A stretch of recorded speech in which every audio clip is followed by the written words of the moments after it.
Welcome to Secrets from the Scene, a show for local musicians who want to improve their music, grow their audience, and learn about Minnesota's music scene. If you're interested in talking about all things music related and meeting interesting people from our local community, you're in the right place.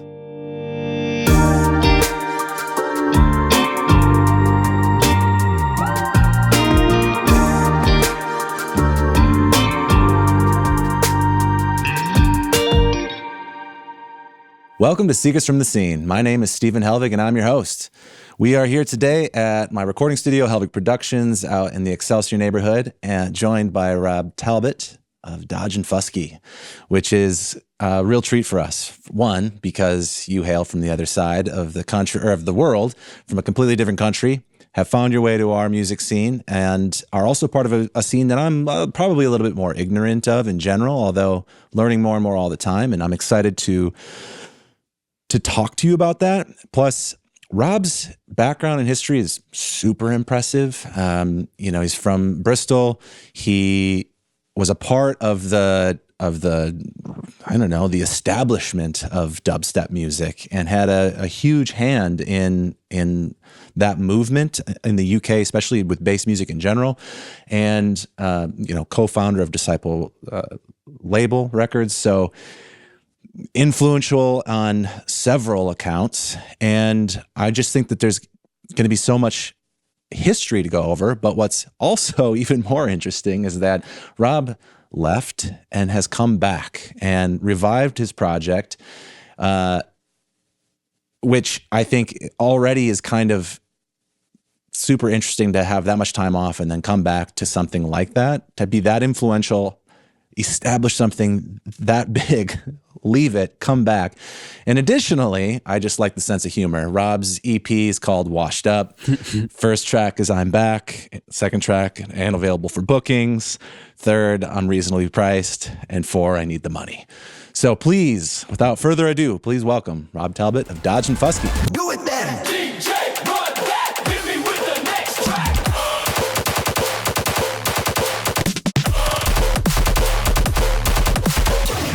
Thank you very much, Stephen. That's quite an intro. Well, I wouldn't give myself any credit for that, but I do my best. This is fun for me because, we met a couple minutes ago, and this is a podcast for our local scene. I generally try to keep it tight knit to just the people here to help people here, but there is a big EDM scene here, and until recently, we've kind of barely touched it, which is a disservice. And I actually had kind of my first exposure a little bit to it. I went to my first show at the Armory, to do That's a good one. The whole thing, and because I have friends that are really into it. And it's always kind of been this mysterious other scene to me. But it is big. It's really powerful. The people that are into it are really into it.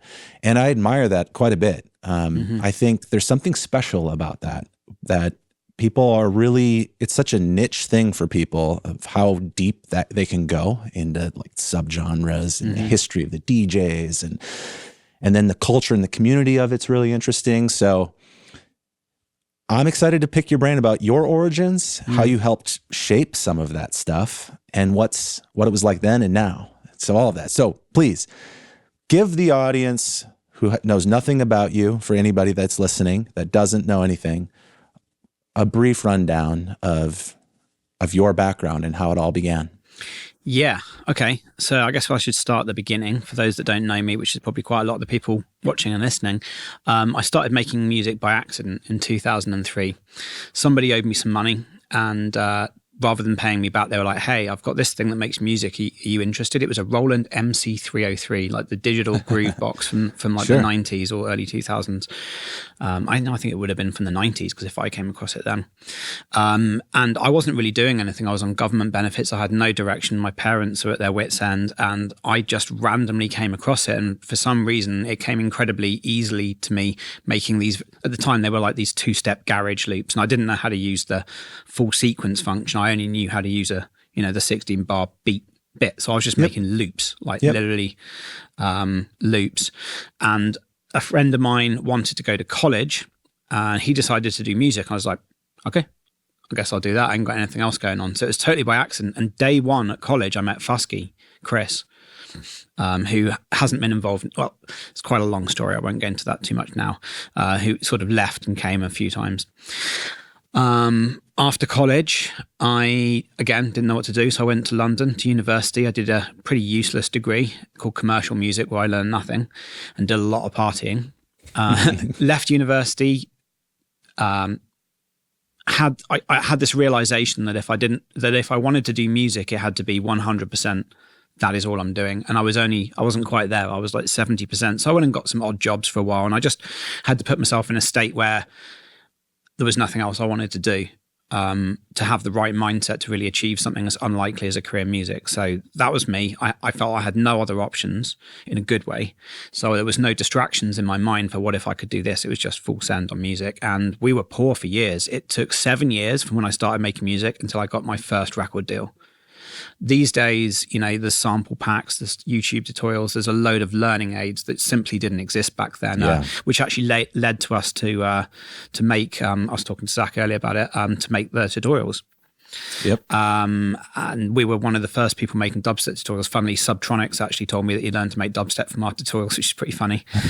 Anyway, so made music, got signed some labels, got signed some bigger labels. Never Say Die came knocking. I signed to Never Say Die, and it felt like quite a while, but I was signed with those guys for less than 2 years before they dropped us. And that was when the creating our own record label aspect came into it. They actually encouraged us. They dropped us in a very nice way. Shout out to Tommy for that. And Tommy suggested that I start a label and put my energy into that. And that's how Disciple was born. So we started that in Bristol, as you said, in the UK. And a couple of years into it, we started that in 2013. In 2015, we moved to America. I was already touring as Dodge Fuski. Those guys were already touring as Medics, which was our drum and bass project. So we already had US work visas. So it really was as simple as booking a flight. So we were then based in LA for about 4.5 years. It's crazy. Like, it felt like forever, but I've been in Minnesota longer now than I was in LA.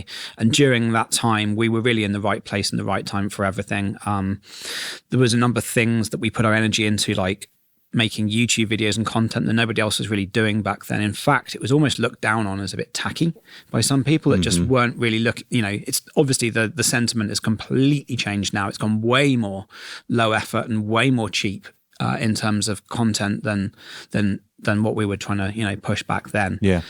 Not looking down on anything, but 99% of content is basically just a shot that your videographer shot on tour, or just someone talking and dancing into a camera. That's essentially what the landscape looks like now.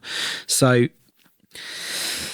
you want me to explain why I left very briefly? I feel it's a very long answer. I don't know if you want to come back to that, because that's kind of a thing in itself. Yeah, give us the overview. This has been perfect so far. So you're in LA by 2015, you said? Okay, and then what happens? So everything goes great, and then a number of things happen in a row that just dampen my general mental health and my general attitude towards it, and kind of kill the buzz that, the reason anyone does this is because it makes them feel good and they're happy, like this isn't a job someone does primarily for money. Some people make good money from music, but people who primarily want to do money will probably go and be a stockbroker. Music is not a sure thing. 100% agree. So the passion is key. And so I had another music project that I had built up, much bigger than Dodge and Fuski, but somebody else was the DJ and I was making all the music. They then found a way to screw me out of that project and find a ghost producer. 3 months later, my mum got diagnosed with a terminal brain cancer. And then the next year, COVID hit, and everything we'd been building and all the community that was based around it ceased to exist, because at the end of the day, record labels are a DSP submission engine, right? You type in all the metadata and it goes on to Spotify. That's essentially what a record label is. But what makes a record label good is all the stuff that has nothing to do with that. The community, the association, the video content, all of that stuff requires people to be in one place. It requires community. You can't just point a camera at a community that doesn't exist. And so to me, I just felt we'd just lost the thing that made it special. And to me, I had no idea if we would really be able to deliver that value anymore. Yeah. And then at the time, a lot of artists wanted to self-release because they were like, why am I giving a label 50%? I think people now realize why they were giving a label 50%. It's for all the culture and community and activities and content that gets generated with that money that you give to the label. That's what the label's for. But I think people needed to see that. And 5 years into it, there's not really been another Disciple or another Never Say Die. You know, there's labels out there that are really well run, like Monster Cat. But with the greatest of respects to them, I've spoke to them about a lot of the video content we used to do, like turning a Lambo into dubstep, and, you know, what me and Valentin did recently with going to a thrift store and turning it into a song. Or we're shooting next month, we're going to a dog shelter to find out which dog makes the best growl bass, and then we try to get the dogs adopted. Now, to me, this is just no-brainer branded content, and I pitched it to Monster Cat and I said, why don't I wear your merch? You give me some money to pay everybody, and I'll make even better content, because I'll be able to actually go out and hire some people. No interest. And so to me, you know, no one's really doing that cultural impact stuff with, you know, they're just uploading things to Spotify, and they're doing it very professionally, and they're making nice visualizers, and they're really great people, but nobody wants to go above and beyond just release content. And that's what we did with Disciple, and that's what we're going to do again with the new label. I love that. Okay, we're going to circle back to all of that to talk about that. But so COVID hits, and that's basically where you say, step back. Kind of. When the merch died, so I won't bore your listeners too much with numbers, but in terms of our top line revenue, merch was about 40% by the end. Like, you know, it started off small, but it was, you know, over a third of the revenue, the rest pretty much entirely being Spotify. So in COVID, Spotify unaffected, merch dead. Because why do people wear merch? Cultural identity. What's the point of cultural identity if no one can see you wearing it? So merch sales just basically dead. Yep. We were then going, our margin, which is obviously not, you know, that's based on top line. Our margin was like 10, 15% of gross revenue. So you take 40% of the top line out, and suddenly we're bleeding money every month. So Create Music Group have been trying to buy us for about 3 years, and we kept turning our offers down. And then finally they hit us with an offer we couldn't refuse. It wasn't crazy, but it was more just like, if we don't do this, we're going to have to fire all our staff. So the offer was, we got some money finally, because we never took a salary as founders, and our staff all kept their jobs for like another 4 years and got healthcare benefits. So to me, that was just a no-brainer. Unfortunately, you know, it was keep something, which I don't know is, I didn't really know how much cultural relevance it would continue to have, or call it a day at that point. And that's the decision we decided to make. But now you're back. Mm-hmm. So what happened in the interim? So I got into real estate investment, tried my hand at various other stuff. I got a real estate license, and it's funny actually. I mentioned in university when I went and did other things until I realized all I wanted to do in music. I was a real estate agent then as well. So that's twice now I've got back to music because I didn't want to be a real estate agent. I invested the money from Disciple. I was hoping that I was going to be able to continue to grow this business, but there was just something missing the whole time. It just felt soulless. It was only for money, whereas with a record label, it's still a business. So you're doing it for money as well. But there was so much passion. I would get up excited, and I just missed that. And, you know, I'd forgotten about that because so many negative things had kind of clouded the passion. Mm-hmm. Right? The passion was kind of there, but every time I would think about it, all of these associative facts were there. And I think, honestly, it just took me 5 years to get over it. Like, I'm on the spectrum, and one of the aspects of being on the spectrum is delayed learning. And it doesn't mean lack of learning. It's just, for me, it was almost like it was a shockwave when my mum just suddenly died and this got screwed over, and then COVID happened, all this kind of stuff. And it took me years to kind of process it and kind of just be at peace with all of it. Mm-hmm. And I just don't really feel like I'm carrying any of that burden on my shoulders anymore. And so I can focus on being creative and doing stuff without any bitterness about it. And I just think coming back into it early, while I still was somewhat jaded by everything that happened to me, I just needed to get over myself. So yeah, I ate a few mushrooms and had a think, and here we are. Well, I think that's fair. Anybody having that, you know, level of pressure, but also then, you know, tragedy involved too, that's going to take some time. All right, let's work our way through some of all of that. Let's start with Dodge and Fuski. Like, you know, 5 years off, or I'm not really sure how active it was all the way up until that point, but coming back to it now, you know, it's just you. Does it feel like you're restarting it? Is it feel like a continuation? Like, how does it feel now versus how it was when it began? That's a good question. It feels more of a continuation than I was expecting. So the first show that I played, and I have to shout out Chris right at 10, he gave me an offer to play support, and I wasn't actually sure if I was going to do Dodge and Fuski or not. I was making house music under another name called Just Say Yes, and I was thinking I was going to focus on that, but I got this offer in through my agent, and I saw no reason not to do it. And when I played this first show, I walked through the crowd. It was one of these 360 sets, and like maybe a dozen people like slapped me on the back and said, "Welcome back." And at that point, I was just like, okay, this is happening. There was, just seeing that kind of crowd reaction.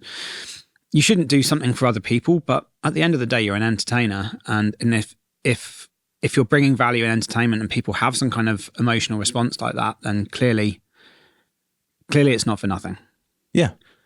In terms of music, I'm still in the process of kind of figuring out what Dodge and Fuski is coming back. Dubstep is sort of the same as it was when I left. It's evolved sound design, but the subgenres are still kind of where they are. But the popularity of this kind of like wonky wobbly old school stuff that I used to make, pre 2015, has really skyrocketed. And for me, there's a lot more creativity to be found in that. So there's a number of artists that I'm working with soon. Like I'm flying down to Louisiana next week to stay with Boogie T and working on music with him. And, there's all these... I think the scene's become friendlier. I think it's become a little less too cool for school than it used to. There was definitely an element when we were doing Disciple where people looked down on us for kind of being too friendly and accessible and not cool. Whereas nowadays the scene is incredibly accessible, and the biggest acts in the scene, people like Levity, they're not trying to be cool and scowl and a leather jacket under a bridge in their press shots. They're just being them, and they're being friendly, and there's this level of authenticity which I think is a little more present now than was before. I think before people were trying to pretend to be rock stars a bit, and I think nowadays that people see through that. The biggest acts in the scene do not pretend to be rock stars. They are rock stars, but they don't act like it. Yeah. So that's interesting to me because, again, I'm fairly ignorant of the broader scene, but the little bit of exposure I had that impression that it is maybe more like friendly and community based than other scenes in general. Now, I've only experienced this could be anecdotal. But, from the little bit of talking from friends that are more knowledgeable in it just seems like that's kind of the thing. And then, seeing your track list being so self-deprecating, and there is a lot of that kind of humor too throughout a lot of the different genres, that it's like, that's sort of what's cool too, is just like being funny, having a good time. The shows, the community is so open, like everybody's just whoever they want to be. Right. And that night, it's just a very like escapism kind of vibe, and everybody's just trying to enjoy themselves as much as possible. Yeah, I completely agree. It's when we were doing, it varies geographically as well, but my main memory of the scene back then is every single person in the club's wearing a black t-shirt. I can't judge, that's me.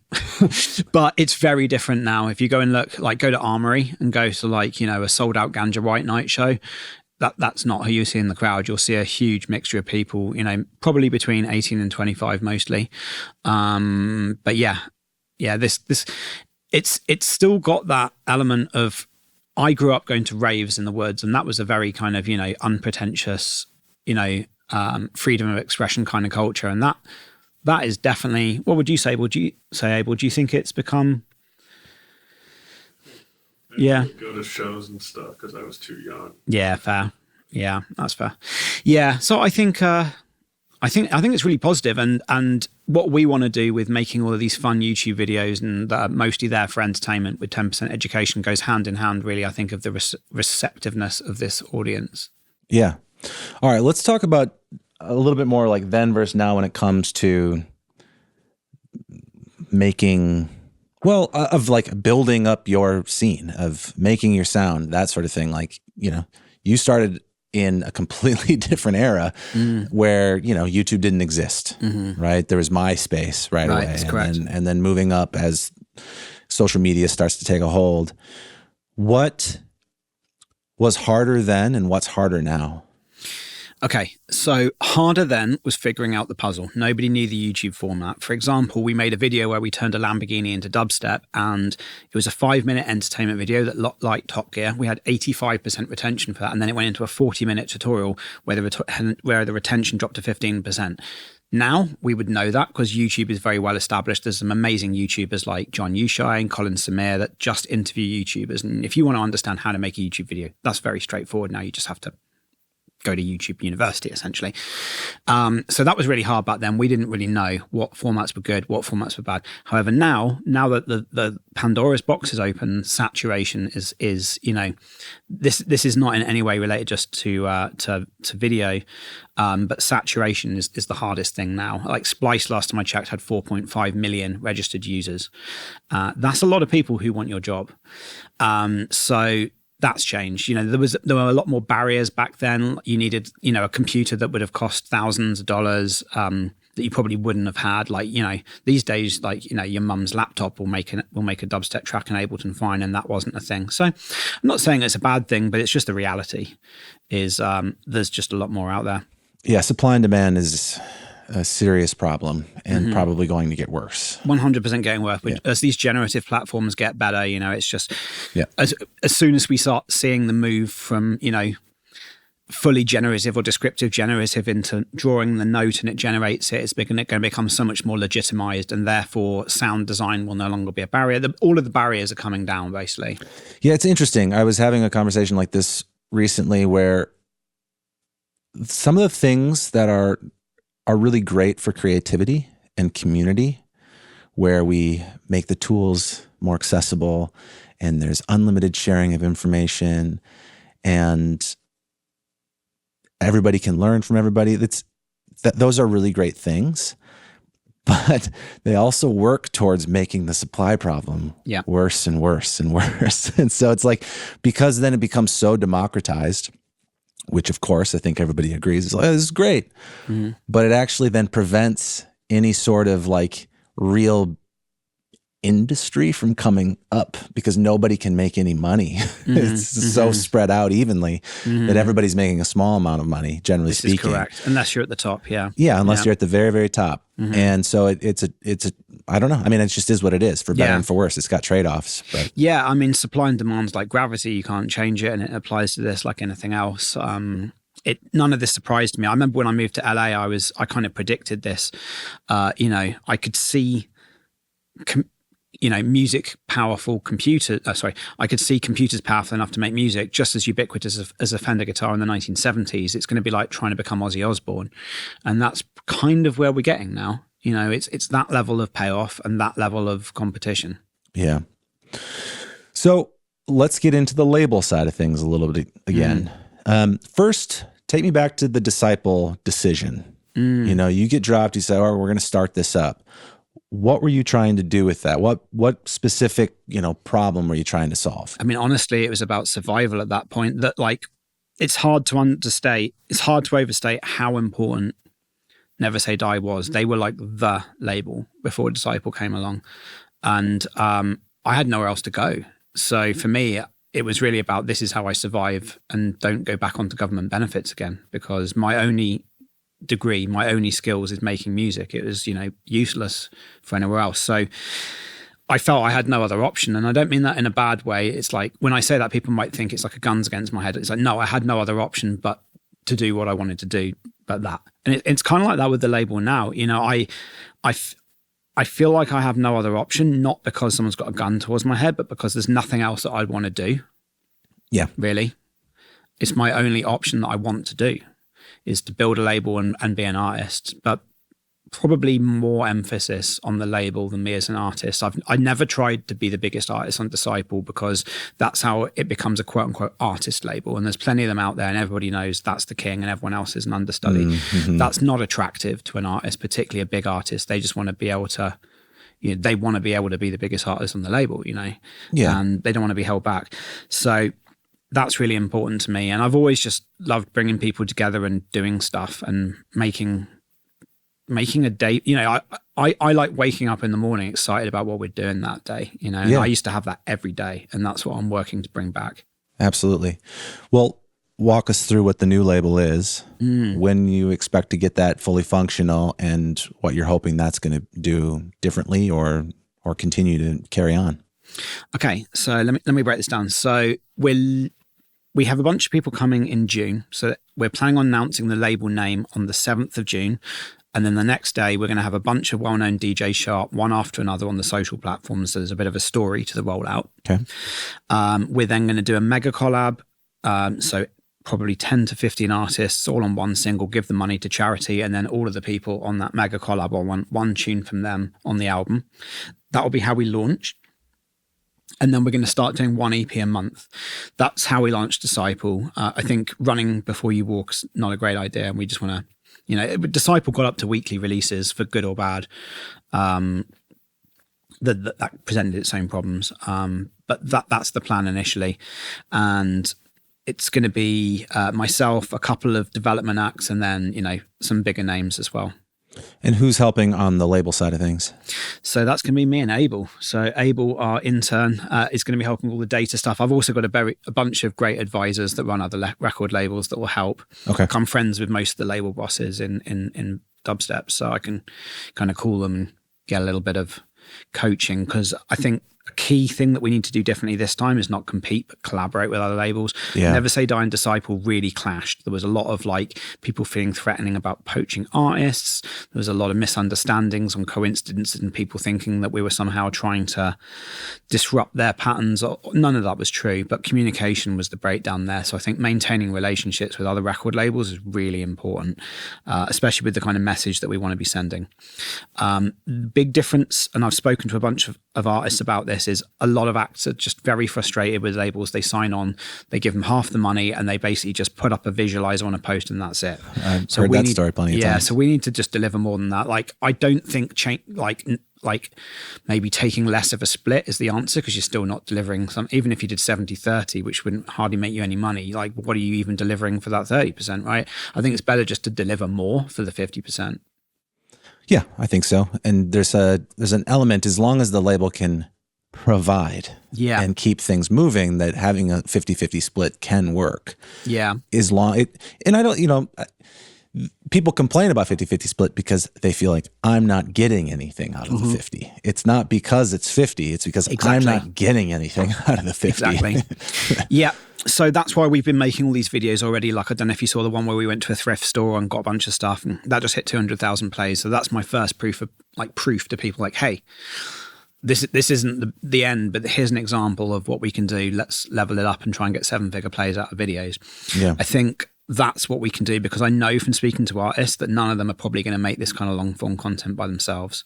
Well, I say none, that's an exaggeration, but most, if you look at what most artists put up for social media, it's just them standing in front of a camera, waving their arms while the tune plays or whatever. And it's fine. That's the trend. It is what it is. I don't judge, but it's what everyone's doing. It doesn't stand out. It's just another thing to scroll past, on your feed. So for us, it's what can we do that really jumps out? So charity missions are a good one. Like I mentioned, how we're going to, try and get some dogs adopted that we sample. Stuff like that. It just adds more story and more heart to it. Do you know what I mean? Yeah, absolutely. Well, and I think story is everything today. The why behind, why should I care about this? Because there's an endless stream of entertainment. Yeah, exactly. And that's not going to stop. So it comes down to, why do I care about this funny or entertaining or sexy or educational video? And it's going to, to some degree, well, sometimes it's just convenience because it's there, but to some degree it is because there's some other connection there. There's some other story. There's a reason there. Yeah. And I think the more that people can start understanding, first of all, what their own reason is, what their brand is, what they desire to do, and who their audience is, the easier that you can start to connect and have people decide, well, out of these million options, I'm going to pick this one. 100%. I mean, when you go out to see a DJ play a DJ set, a lot of the time, depending on the DJ, they might just be playing a bunch of other tunes that other people are playing anyway. So like you say, it's that attachment, and it's the reason DJing will never die and be replaced by AI, because the reason Barack Obama gets paid millions of dollars for after dinner speeches after this is not because it's what he says, it's because it's him, right? And so people get attached, and they want to see something that they have that's some value to them. And you can't replace that with an LED wall. Yeah, I agree. Okay, I want to touch on a few other things that we've kind of I skipped past in the intro, that you've also done production tutorials, early on. You mentioned it, but and that's actually how Zach, our video editor, became a fan of you back in his college days, was from watching those production videos, and that's super interesting to me as well, of course, being a music producer myself. Do you when you started to do that, first of all, how did it come about? And second of all, is it something that you just did because it was like, yeah, it was good money, or something that do you enjoy teaching? Is that a part of what you want to be doing?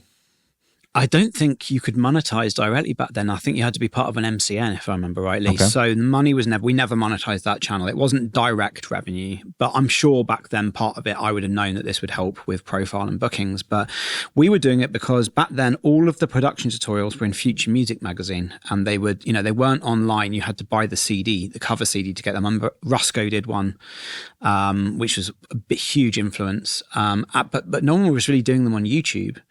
So when we we just saw an opportunity, just like now where I see everyone's telling me, oh, YouTube's not the trend, it's all about short form, that's what everyone's doing. I'm like, exactly. Opportunity. It's very easy to think that following a trend will make you more successful, but unless you're doing it way better than everybody else, you're better off just doing something that you really believe in that's underutilized, I think. So for us, it just felt like good promo. They were fun to make. We would have fun while making them. So long ago.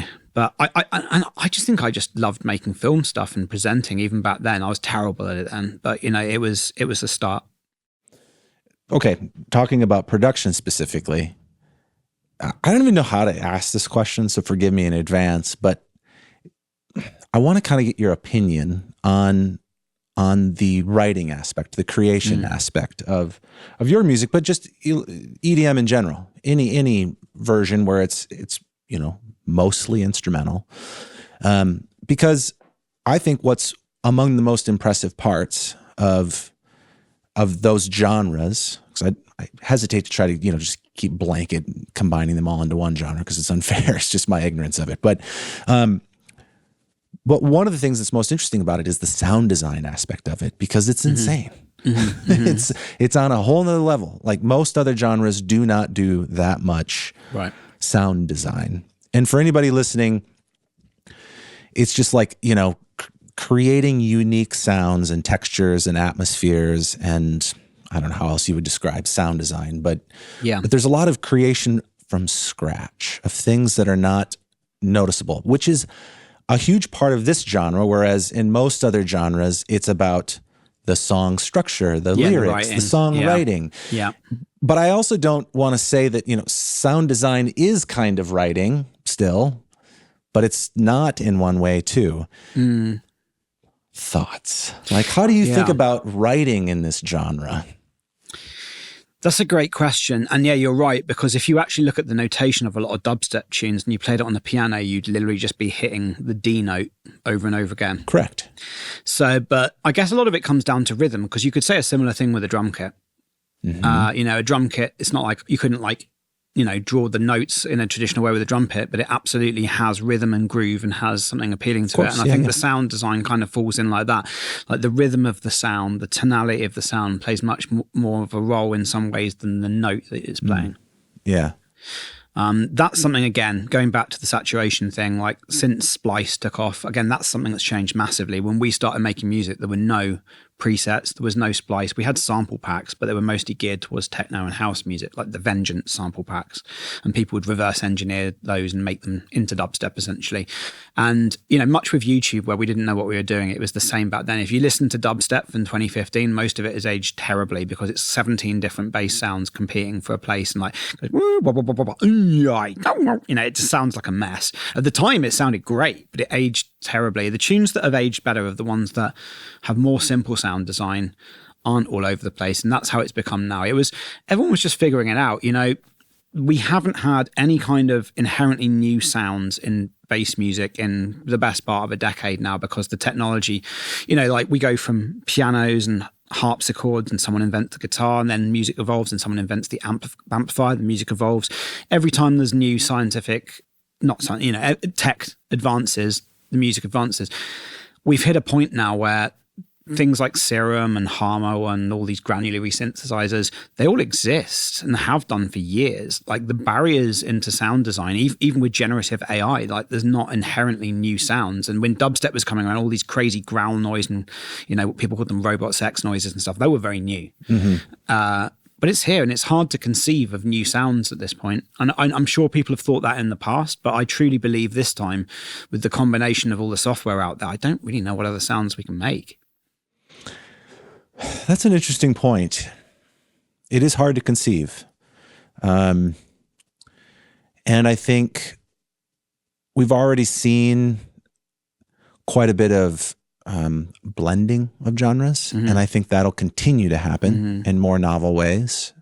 Yeah, I think, like you were saying, it comes back to the songwriting now, because, you know, there hasn't been crazy tech advantage in guitars in a long time. That doesn't mean the music stopped being made. It's just, you know, it's just about the songwriting, isn't it? Yeah, songwriting. And I also think, and I've said this before on other episodes, where I just think that music will become a piece of the puzzle soon, where, you know, before you could have a career where music was, that was it. That it was just about the songs. Yeah, you could be Mike Oldfield or something like that with no public persona. But now it'll be, the music will be a important part. I'm not trying to diminish it, but it'll be a piece of it. It'll also be combined with what kind of content you're making. Absolutely. It's already there in bass music. It's already there, Yeah, but I think yeah. we'll see the content expand, where it goes agreed. from like long form YouTube to like TV series to movies, because we already have that with the top 1%, you know, that of a lot of those largest stars come out of the Disney circuit and things like that, you know, like Oh yeah, a bunch of famous people have jumped into the dubstep world, like T-Pain's the most recent one. He's rebranded as Teddy Payne, and now he's a full dubstep DJ.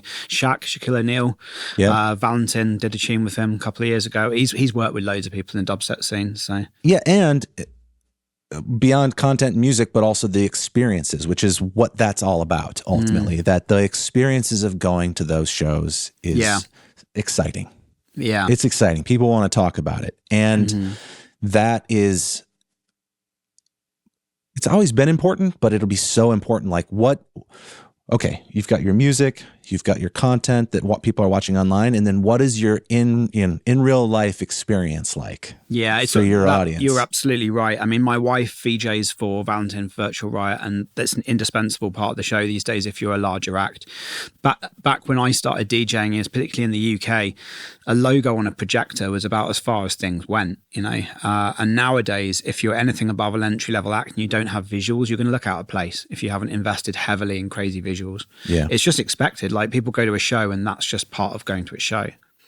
So those are challenges as well. And again, this is something that's helpful for the people at the top and difficult for the people lower down that don't have the resources. So again, it's like you say, it's the inevitable polarization is happening. Yeah. Yeah.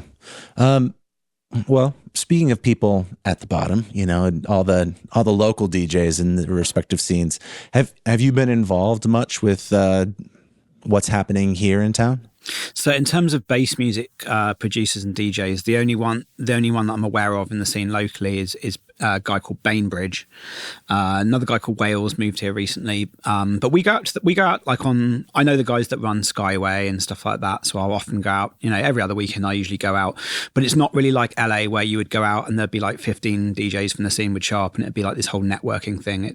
I'm sure there's people making music around here, and perhaps we need to do something with the label and put on our version of Space Yacht. This is something I've floated because I'm perhaps incredibly ignorant, but it doesn't present in the way that it presents like LA in terms of a green room packed with all the local producers and DJs. Yeah. Well, that might be an opportunity. Yeah, exactly. I've been thinking to bring out the kids that are making it. Yeah, they may well be here. Yeah. It's just, how would I know, you know? Yeah, exactly. Yeah. Yeah. Well, staying on that topic with young artists, what do you think people get wrong at the beginning of their careers attempting to be DJs? Oh, that's a great question. I think people might not realize quite how long it takes to actually make a living from this. It's got worse since flight costs have gone up since COVID, and now with the war. You know, it's very, very easy to get $1,000 fee and make nothing. Once you've paid for your flight, your hotel, ground transportation. Before I quit, it was really normal for the promoters to cover ground transportation and a hotel. So you just pay for your flight because obviously they don't want to be liable for where you're flying in from the night before. It's understandable. They build that into your fee. But nowadays, you know, a lot of smaller acts, that's not covered either. And it's very hard to see how you would really break into that without having a full-time job until things got way bigger. And, you know, in the earlier day, I flew to LA for $350 round trip from the UK in 2015. You know, a young DJ making $1,000 fee would easily still be walking away with $700 back then. And these days you could walk away with nothing. Yeah. Do you think that artists are more willing to be authentic and sort of push boundaries today, or is it harder today for young artists to do that? I think that depends how you print. I think certainly people are more willing to be more visible on socials. As for authentic, I couldn't really speak for that. But I think a lot of the people that have come up recently are the ones that are really good at short form social media. That's definitely been the recent trend. That's not to say it's the way to go, but it's the way it's been. You know, you've got to sell tickets, and there's some amazing producers out there who some of them even get really good Spotify streams and just won't sell tickets. And yeah, for better or worse, it's just the way it is. Social profile, like, you know, there's a lot of DJs out there make amazing music, get 300 likes a post. There's some people out there make mediocre music but kill it on social media and get 10,000 likes a post, and those are the ones selling tickets. It's just kind of how it is. It's just how it is. So that's why I want to do all of that video stuff, but not in a cheap way. You know, that's so, yeah, it's an ongoing puzzle. And I have to have conviction that YouTube is not overlooked because it's a bad method, but it's overlooked because it's too much effort for most people. That's fair. What keeps this all fun for you? What keeps you driving forward with more and more initiatives here? Got to be something I haven't done before, and it's got to be something that's ambitious and risky and exciting. For example, at the moment, my manager hates this idea, but I want to be the first person to do a DJ set while skydiving. It's been done in a wind tunnel, so I know for a fact it can be done. But in terms of safety, I've just got to find someone willing to do it. But the idea would be a DJ controller, like an all-in-one, strapped to me, just mix one tune. That'll count. That's my plan. I have a few other ideas as well. We're going to try and make music underwater in a couple of months at a house with a pool.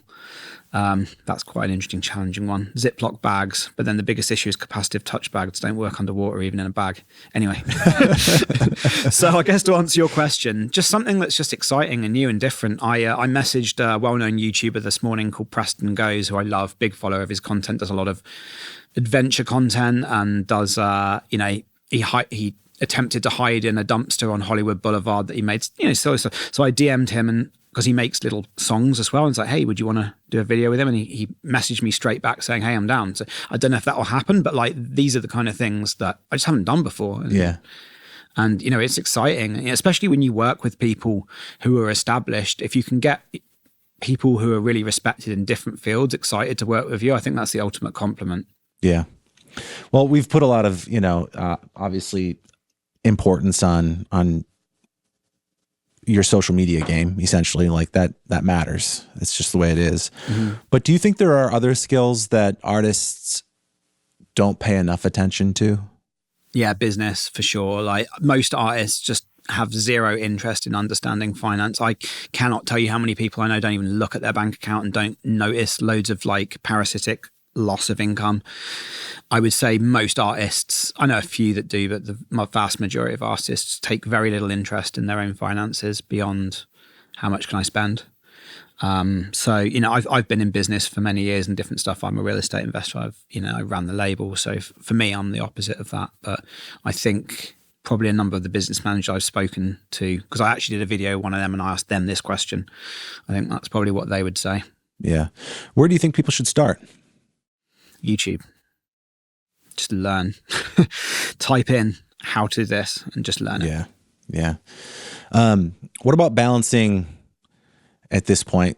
I think this is the case for a lot of artists, but the balance between getting more like technically proficient with, let's say, production versus being like marketing and branding proficient, right? Well, there's less necessity these days to be so technically proficient. You just go on Splice and download presets and glue them together. You can just download drum loops, download presets. If you're a new producer, whack them together. Sure, you still got to mix it down and like arrange it properly, but I've heard plenty of these. I mentioned those acts, no names, that get the 10,000 likes. I've heard plenty of their tunes, and you can hear that's all it is. Because it like bits of it are less, when someone's good at making music, they don't tend to be good at one thing. If they're good at mix downs, they're probably also good at arrangement. If they're good at songwriting, they're probably also good at sound selection, right? So when you notice a tune where like it's got amazing sound design and a horrible mix down, pretty much gives the game away that they've just glued it together from a bunch of splice samples. And I don't look down on it, it is what it is. They're just being hustlers and finding the path of least resistance, but that's absolutely more of a trend now. Do you think, what about like driving and again, this goes for every genre, but driving the actual music forward, does that hurt it? I don't think the music's moved forward in years, to be honest with you, not in dubstep. I think the branding and the marketing's moved forward. I think the music still sounds the same it did 5 years ago. Yeah. Because I don't think there's any new technology to drive it. Sure. Everything exists there to do it as well as you want. It's easier now, so you're going to have more of that. But then it just is more of a cultural development. Right. And we'll probably do the same thing. It has, because it splits off. It's not like the whole genre changes, but just like with house music, where the piano 90s thing came back around 10 years later, we're seeing the same thing with dubstep. I'm making some of the old wonky stuff because, the whole heavy metal dubstep thing has been heavily done. I tried to do that coming back in with some of my tunes, and I'm still figuring out exactly what, I guess ask me this time next year and I'll be able to tell you what my sound is. But right now, I'm very much feeling going back towards my older sound a little bit, just for that cyclical reason. This has been great so far. I have a handful of random questions that I want to throw at you at the end here. Okay. First, geography of things. You're based, you start in the UK, you move to LA, now you're here in the Twin Cities. Does it matter anymore where you're located? No. Maybe it matters if you're a young producer and you want to network and be in LA, perhaps. But when we moved to LA, it really was the center of the world. Like all of the agencies had just moved to LA from wherever else they were for bass music. It really felt like the heart of it. But if you look at where all the biggest acts are now, Excision's up in Canada. Sure, Skrillex is in LA. Subtronic's, I shoot myself in the foot here. He just moved to LA, but up until now, he's been in Philadelphia and grown into the biggest act in pretty much all of dubstep. Boogie T, who I'm going to stay with next week's down in Louisiana in the Bayou. We're kind of all over the place. And the really nice thing about being in the Twin Cities is direct flights everywhere. With a Delta hub. With LA, I can't tell you how many times, you go to New York or you go to Montreal or something like that, and you're up at 3 a.m. and then it's 8.5 hours. It's like you're going to Europe or something in terms of travel time. Literally. Sure. So that's changed massively. Again, with the proliferation of social media, it's been less necessary. Back then, because socials weren't as big of a part, in-person networking played a more vital role, I think. Whereas these days, you can just build a fan base by yourself online and then just DM a bunch of artists once you've got a following and work with them, And to some extent, if you don't do that, you'll never get anywhere, because so often when you do DM somebody, they're going to use your size of following to get a sense of how serious of an artist you are. 100%. Yeah. And so blue tick followers. Yeah, you name it. Yeah. To some extent, you have to do that hard work to build up an audience, to show I'm here. 100%. I've done this much. And then people will take you more seriously, regardless of how talented you are. I agree completely. Going back to the thrift store video, now that's hit 200,000. I can now use that as a pitching tool. That's we did the work ourselves. We got some plays. Sure, it's not a million plays video yet, but I can pitch it to people and hopefully we'll make those million play videos. We're doing one soon where I want to do making music while drifting, and we'll start off with some local drifters at Elko Speedway. And then I want to pitch that, as long as it gets 100,000 plays, to Travis Pastrana's team. But I can't just go straight to him. Right. I've got to have something to show and got views, not out of vanity, but views demonstrate there's interest, but also that you're doing something, you're working, you're putting in the effort, somebody that's just hitting you up, even if they're really, really talented, you don't know from put yourself in the other person's position. They have to somehow validate that this person is going to be worthy of collaborating with on some level. Yes, that saturation that we were talking about has driven that further to necessity. If people just replied to everybody based on a nicely worded email, it would just be impossible. So yeah, and obviously there's a little bit of both. You know what I mean? There's still a place for oh, you're a friend of so and so, I know you. Yes. There's still room for that. Not everything always needs to will be be. verified. You know, like, oh, you're not cool enough. You don't have enough followers for me. That's a terrible world to live in. But there is a purpose of why that exists too. There is a practicality to it. Not everything needs to be ruled by it, but it does make some sense. Yeah, no, for sure. Luckily, my background in business has made me humble and pragmatic enough just to not be offended if I know that I have to have something to pitch with. Yes. That's more than just my pitch. And when you are starting from nothing, you know, you have to be resourceful too. Like you're going to make a different approach of what maybe you're not going to go to some other influencer as the strategy. You might get creative with your tools that you have and start there, and the people in your community and the people on your current level. That's a great thing to do. There's nothing wrong with that. I skipped past another question, actually, now that I think about it, that I wanted to circle back to, which was just the self-deprecating humor aspect of things. Like, how much of that is, you know, for sure, like this works because it's funny, it's humorous. And then do you ever worry about it ever, like, you know, backfiring? Well, so once I wanted to do a tour in Asia and I wanted to call it the tour nobody asked for, but my manager wouldn't let me do it. So yes, there is a line. Self-deprecating humor. One, it's just the jokes that come into my head. And I guess that's part of being British and cynical. And then number two, it's really hard for people to attack you when you attack yourself first. That's true. That does make it a lot easier. And I think that if you're not taking yourself too seriously, it's a more comfortable place to be on social media. Correct. Yeah. People don't like people who take themselves too seriously unless they really own it and pull it off. It's very hard to sort of, you know, make that kind of your humor or your thing. Yeah. I think it's better to be self-deprecating. I mean, most of my favorite YouTubers are like that as well. Yeah. Not everybody has that sense of humor. No. So there's that, you know, it's hard for everybody to do that, of course. But yeah, just curious how you look at that, if it's ever something you question or if it's just like, nope, that's who I am and it is what it is. Yeah, it's just the jokes that kind of landed, really. Me and my manager went back and forth on ideas for that. And it was the same when I promoted a remix for Virtual Riot about this video of me hassling him to do a remix. And he kept like, you know, closing the door and then I'd like hassle him when he's in the shower and stuff like that. It's kind of the same sense of humor. I think it's just the jokes I just naturally end up writing. I can't say I really put too much thought into it. Okay. Another question that I kind of skipped past earlier was, you know, you've been at this for a while. You're still doing some DJing. You're coming back. You just released new music. What would you tell people? I mean, obviously there's a lot of interest in the 18 to 25 year age window, but what about people outside of that are maybe have dabbled a little bit, but are still at it later in life? What advice would you give them? Producers, you mean, or yeah, the fans? Well, there's a bunch of people way older than that still at it. It's something I thought myself because I'm 41. I'm like, am I too old for this? Am I this tragic? I'm like, no. There's a number of DJs that are quite a bit older than me, and depending on the scene, I mean, if you look in house music, Carl Cox is probably he's got to be not. I don't know how old he's got to be in his 60s by now and still touring and stuff. I think it's. I think the main question is, do you still want to do it at that age? Not can you do it? So, right. Because there's trade-offs. Yeah, definitely. It can be exhausting work, all of the flying around, usually in economy class.